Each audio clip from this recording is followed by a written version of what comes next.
Several years ago, 13-year-old Bethany Hamilton went for her usual morning surf.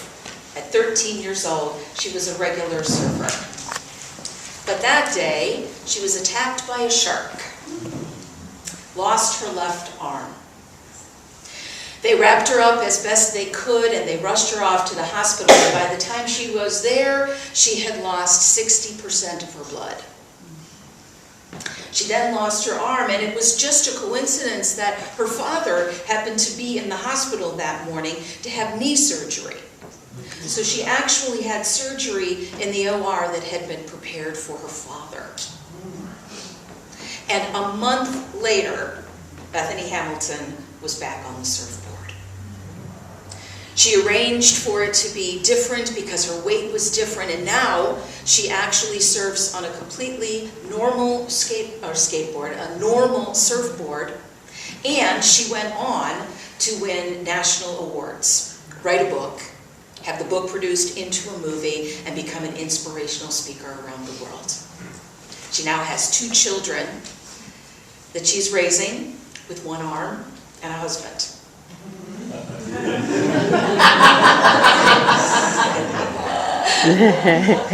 So what a story of overcoming adversity. And it inspires me. I'm hoping that it inspires you that with my sort of small trials at times, nothing as serious as that. If she can overcome that and become a world champion and not let it stop her, what can I do with the small things that come up in my life? Even when they feel big, she is an inspiration, and she is a perfect model of how to take a tragedy and to overcome it and to turn it into something that is a blessing to her. And the tragedy actually follows something that is known as the Karpman dreaded drama triangle. Anyone heard of the dreaded drama triangle? A couple folks in therapy, therapists in the world, or if you've been in therapy or in recovery, you may have heard of it. The dreaded drama triangle. It explains the pain in your life. What happens is that there are 3 roles in this dreaded drama triangle. Whatever you are suffering with, see if you can figure out who's playing what role and what role you play. Most of us like to play one role more than the other, but we all play all 3 roles. Now, the best way for me to describe the dreaded drama triangle for you is to use an old cartoon. Anybody remember Dudley Do-Right? Yes? Okay, almost everyone in here is of an age that knows Dudley Do-Right. For the rest of you, go look it up. You'll love it. So, there was Nell. Anybody remember Nell? She was the pretty girl, right? And what happened to Nell? What happened? She got into trouble. Railroad tracks. She got tied to the railroad tracks, so she couldn't pay her rent.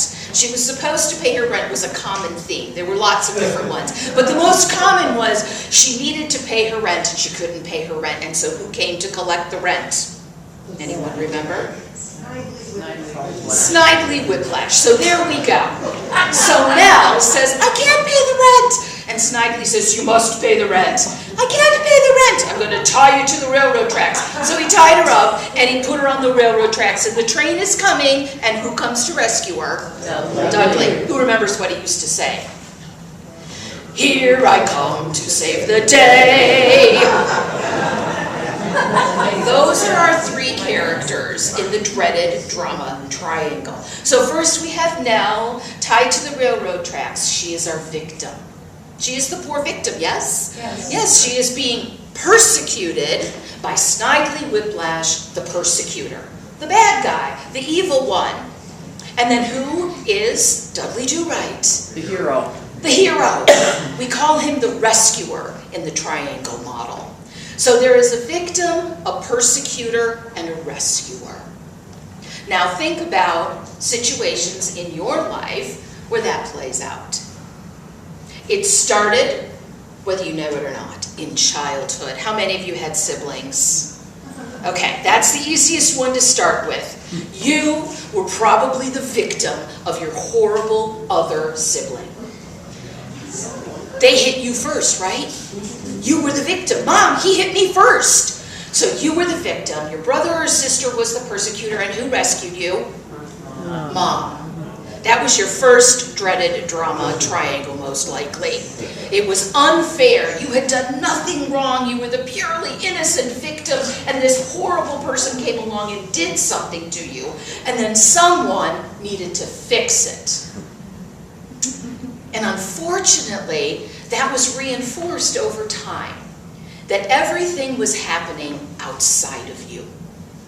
That you had done nothing wrong and were perfectly innocent, that the persecutor came on you and someone out there had to rescue you. It's usually not till much later that we discover that it's not happening out there. Where is it really happening? Inside. So that we tell ourselves the story that we're the victim. We tell ourselves that we were perfect and that they were the awful one. And then someone came off riding on a knight in shining armor, came into our lives to fix it. But luckily, there is an antidote to this dreaded drama triangle. And I think of that triangle as the straight line here and down here at the bottom. So that you are at the bottom, and the people above you, the persecutor and the rescuer, have most of the power. They're the ones that are doing it and fixing it, and you're just this lowly victim. So along comes the empowerment dynamic, and that flips the triangle up on the other side. So you are now at the top of the triangle, and everyone's relationship has changed. So you are now not a victim. You are a creator. The question becomes, not what was done to me, but what will I do with it? So you are a creator. And then we change the names and the roles and how we look at the other two people. The persecutor is not your persecutor anymore. They are what we call your challenger. They're your challenger. They are there, gosh darn it, to help you grow, to help you learn something here. It's not about drama, it's about creation. So, what could be different? And then, instead of a rescuer that comes in and has all the power, you get a coach or a cheerleader. And they help you understand that where are the answers really coming from? Within you. So picture these two triangles, if you will, so that you turn this and you invert this triangle from a victim story, like Dudley Do-Right, and you turn it upside down, like Bethany Hamilton. And you say, what will I make of this? And everybody plays all three parts at different times in different scenarios. Now, you may recognize that one of those roles really resonates with you. So how many of you in here, if you think about your life, like to play the victim? Who likes that victim role? Oh, nobody. I'm the only one. Wow. Okay, I'll share what it's like to play the victim. Okay, 3 of us are victims. Okay, how many of you like to play the rescuer? A lot of rescuers, okay? A lot of rescuers. And how many of you like to play perpetrators? 3.5 people. 4.5. 5. We're up to 5. Okay, all right. And how many of you don't have any idea at this moment? You're like, I don't know. Well, most of us like to play one of those 3 roles. Usually, it's the rescuer or the victim, because most of us don't like to admit that we're perpetrators. But guess what? It takes 3 in every scenario. So if you're playing one of those roles in this situation, you're playing it in someone else's drama as well. Coworkers. Anybody have a coworker that's been perpetrating them in their life, ever? Ever. Okay, so everyone who's had a job, even those who never had a job, somehow managed to have a perpetrating coworker. So they stole your idea, they came in late, you had to discipline them, whatever it is. Now, how many of you have had a perpetrating boss at work? Same hands are basically being raised. How many of you have helped someone at work? Shown them how to do that. So you are playing all of these roles. And you play all of these roles all over the place until we recognize that really we're not here, we're here. So our goal is to make the shift happen. And that's what this book called The Power of TED, The Empowerment Dynamic, is all about. It's a wonderful little book that if I only had a few that I could take to a desert island, this would be one of them. It's a fable, so it's written in story form, and it helps you see how you can turn the triangle upside down so that you can get out of ego mode and into spirit mode. Because the ego has something to protect. The false ego says, I can actually be harmed and you can perpetrate me, and all of this inner dialogue starts coming up. I've got to defend this. I've got to defend my way of life, my body, my ideas, my reputation. I've got to defend, therefore I go into fight mode. But the spirit takes a different viewpoint from the ego. The spirit knows there isn't really anything lasting to protect here. Reputation, foof. My ideas, foof. It's not real that I need to protect it. So instead of protecting, I can look at it as an objective observer and say, isn't this interesting? What might I learn here? And from the book, we read about victimhood and these different roles. While you may not directly cause everything that happens to you, you do have the capacity to choose your response to circumstances. Unity 101, right? Our thoughts are formative. They make a difference. And you have a great deal more responsibility for what appears in your life than you may want to admit. I see that as the good news and the bad news. Darn it! I'm not just tied to this railroad track, but guess what? I can be my own Dudley Do-Right. I can ride in and save the day. One of the biggest challenges is waking up to this reality and making the shift happen on a regular basis. So we will feel at times that we're tied to a railroad track. And then we make the shift happen over and over again until it becomes easier, until it becomes more ingrained. I don't think it will ever stop, that we will go into victim mode at times, but we have a way out. Now let me clear up something about being a victim. We will all experience victimization at some point in our life. There will be things, there have been things that were unfair. A health diagnosis that you didn't ask for, a relationship that failed, that you thought wasn't going to fail. This happens, we know that. Now that is victimization. The difference with victimhood is that we set up camp there. We decide that's where we live. We decide that that is our identity. I remember a woman once who came up to me. It was the first time that I met her. And she said, hi, I'm so-and-so. I'm a victim of child abuse. And I thought, wow, that's the first thing that she talks about. She doesn't even know my name yet.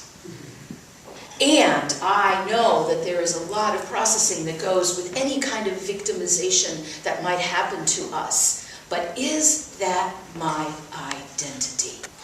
Is that where I want to lead off with? Or what am I doing with that? And so TED says, we all experience victimization at times. Victimhood is a choice to stay focused on what I don't want. TED and the creator role stands as a challenger to victimhood without denying the reality and the pain of victimization. So we can honor that, and then we move from a problem-based, anxiety-focused to a passion-based, outcome-focused. What is it that I'm wanting to create here? So a coach comes into this scenario, and it may not be a person. All of these roles can be played by a situation, something physical. So if you just got a diagnosis, that's your perpetrator. If you have anxiety, that might be a perpetrator in your life. Or it could become a coach in your life, signaling to you that there's something that needs to change here, and the body is letting you know. So your body can be a rescuer, a perpetrator, or a victim. And so this coach comes along and shows you other ways out. I would say that unity is one of the greatest coaches that there is. We have all of these teachings. And when I look at how to turn a triangle upside down, I look at something called the 12 powers. The 12 powers align perfectly with the empowerment dynamic, because what we are doing is finding the inner resources within us to turn this upside down, to make the shift happen. And all of these powers are already within us. I have wisdom, I have life, I have release. Sometimes to turn that triangle upside down, it means letting something go. And then it turns around. So you can read this book and read about all of the different ways that you can use this tool, including starting with baby steps. Because sometimes when we look at this, it can start to feel overwhelming, like, oh my gosh, I've brought all of this suffering on myself. Oh my gosh, what was I thinking? And then I start to feel a little guilty. But that's not the point. As a Buddhist teacher said once, I don't know how much of what happens in my life I cause. I don't know if I cause it all, but I choose to believe that I do, because then I am the one who can fix it. I don't know the answer. I don't know how much I cause or don't cause. I don't know how much is coming from the ethers, is coming from mass consciousness, but I do know where the answer lies, always with me.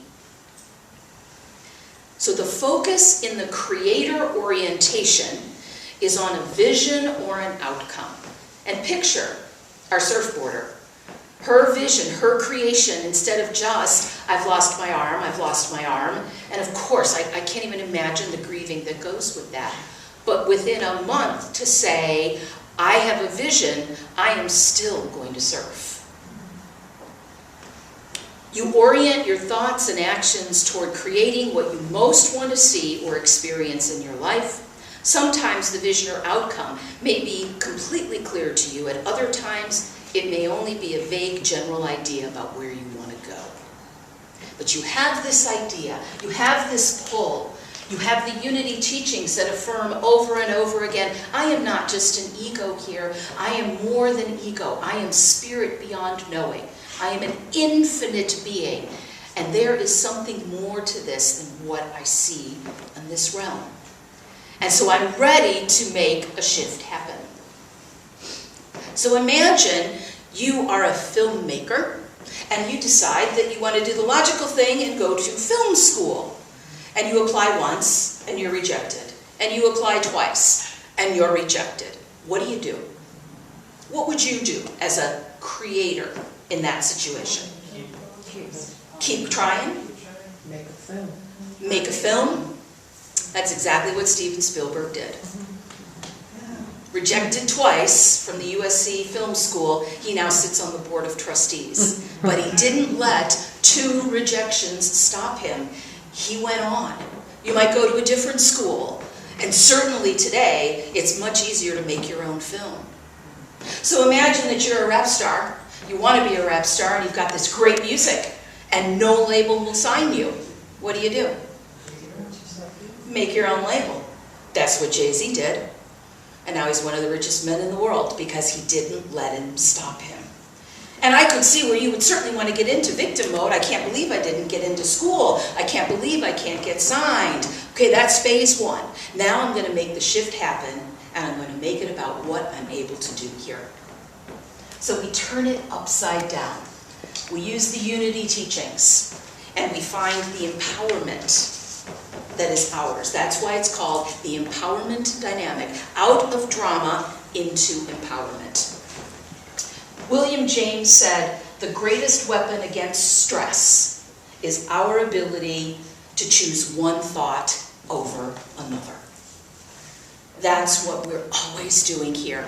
And now we have this tool, this wonderful triangular tool, and I think now you might see the world a little bit like I do, through triangle-shaped glasses. Look out there, and I see triangles. I see triangles, what's happening politically. Donald Trump is the perpetrator, Donald Trump is the rescuer. I am the victim, I am the rescuer. Who's the perpetrator? And so I get to say to myself, hey, I may feel like a victim. Donald Trump probably feels like a victim, and he's being persecuted, and everybody's moving around this triangle, and so I say, in my triangle world, what am I going to do with this? I'm alive at this time when it's crazy out there. And so what am I personally going to create about that? A new way of looking, insight into the human drama, insight into a country and how it evolves and comes back and moves forward and comes back. If nothing else, it's fascinating learning. So put on your triangle glasses this week as you go out there. See where you see the roles. See where it's easy to flip the triangle and where it's not so easy to flip the triangle. Find out where you land on the triangle most often. Is it certain situations that bring out the victim? Is it certain situations that bring out your persecutor? Facebook. Sometimes that's where we can be the biggest victim and the biggest perpetrator on Facebook. So take a look at where drama exists, where the roles are being played, and how you can see them differently. And see if you don't feel more empowered as you shift the dynamic from drama to empowerment. Blessings to you. And I take that blessing now into a sacred time of meditation. I gently close my outer eyes, have a soft gaze. I notice my shoulders, let them relax. Sitting tall and comfortable, I enter into the secret place of the Most High. A place where there is pure beingness, happiness, peace. All the concerns and even the joys of the outer world temporarily slip into the background so that I can focus on what is eternal, the core of who I am.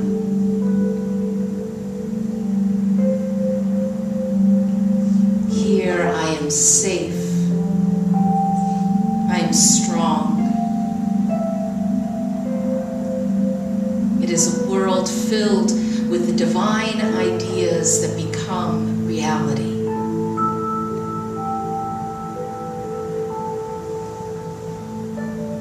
I am relaxed, uplifted. I'm filled with faith, and I realize this is true all the time. It simply fades into the background. And now I bring it forward. I revel in all that is there waiting for me. The answer to every prayer, every need,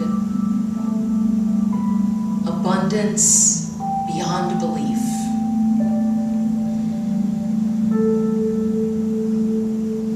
Connected in all of that. As I let go, as I let God, as I find this place of stillness and let go to rest in silence, in the fullness of the silence.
This time has been a blessing to me, to everyone here this morning, to the community and to the world around us. Anytime we are able to reconnect into truth and love and beauty, when we connect with what is good, it infuses our life and we are different. Let that difference be felt in every interaction, in every situation. Let us bring the light into the world. And so it is.